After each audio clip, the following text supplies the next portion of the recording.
understand there are throngs of people there, hundreds of cars. Set the stage for us.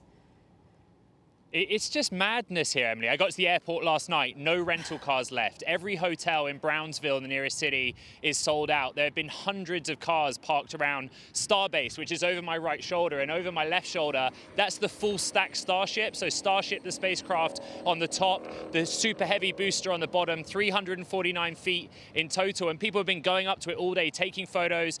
But I just got kicked out. The cops kicked me out, Em, because they're doing a security sweep. They're going to let me back later tonight to hear Elon. All right, so what are we expecting Elon Musk to say?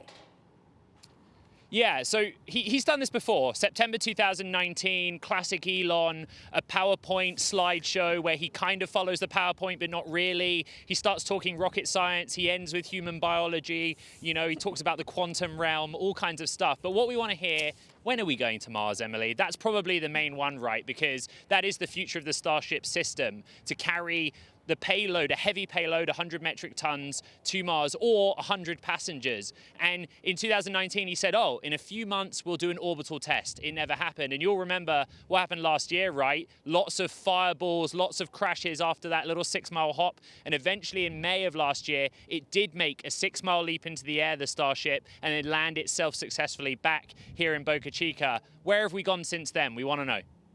So what do we think the answer is to when? I mean, is this years off, decades off, centuries?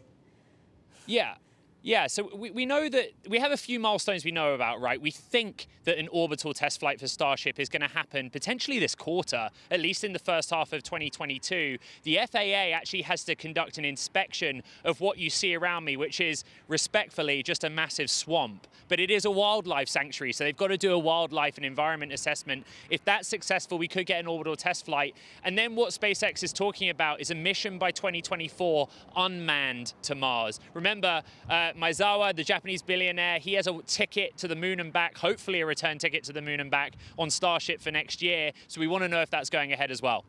And what about a man to Mars? When does that happen? Or a woman?